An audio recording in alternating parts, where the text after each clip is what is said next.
Hello everyone, আজকে তোমাদের সঙ্গে 5th মান্থ প্রেগনেন্সির একটা সারাদিনের রুটিন শেয়ার করব। সকালেই দেখলে ড্রাই ফ্রুটস খেয়ে ফ্রেশ হয়ে স্নান করে এখন চলে এসেছি ঠাকুর পুজো করতে। প্রত্যেক দিনের শুরুটা এরকমভাবে হয়, প্রথমে গোপালকে খেতে দিয়ে তারপরে নিজের একটু স্কিন কেয়ার করে নেওয়া।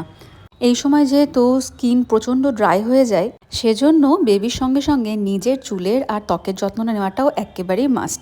তো সেই মতোই কিছু সিম্পল জিনিস দিয়ে রোজকার রুটিন ফলো করে আজকের স্কিন কেয়ারটা কমপ্লিট করে নিলাম। শ্যাম্পু করেছিলাম, তাই সেজন্য অল্প একটু হেয়ার সিরাম ইউজ করলাম, সামান্য moisturiser, anti stretch mark cream, lip balm, এই সমস্ত। তারপরে এখন গীতা পাঠের পালা। প্রত্যেক দিন স্নান করে পুজো করে ব্রেকফাস্ট করার আগে প্রত্যেক দিন অল্প করে গীতা পাঠটা করে থাকি। টাইমের কোনো লিমিট থাকে না, যেদিন যেরকম পারি, যতটুকু পারি ঠিক ততটাই ভগবানকে স্মরণ করি। আর তারপরে প্রত্যেক দিন হনুমান চল্লিশা। এটা আমাকে প্রত্যেক দিন ভীষণ ভালো একটা পজিটিভ ভাইব দেয়। তারপরে আমি অল্প করে ব্রেকফাস্ট করে নিই। দেখতেই পাচ্ছ আজকে ব্রেকফাস্টে ছিল একটা রুটি, বেশ কিছুটা সবজি আর তার সঙ্গে শশা স্যালাড। তারপরে নিজের মতো কিছু এরকম টুকটাক কাজ করি। সে সমস্ত হয়ে গেলে কোনো দিন ফল খাই বা কোনো দিন ডিরেক্ট লাঞ্চে বসে যাই। আজকে আর কোনো রকম ফল খাইনি। আজকে লাঞ্চটাও ভীষণ সিম্পল ছিল, আজকে লাঞ্চে ভেজই খেয়েছি।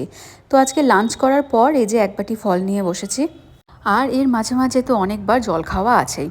তারপরে সন্ধেবেলা আবার একটু ঠাকুর প্রণাম করে এখন সন্ধেবেলা কিছু একটু খাওয়ার পালা।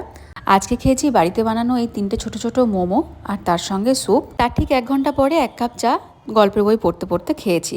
আর সবশেষে এই হচ্ছে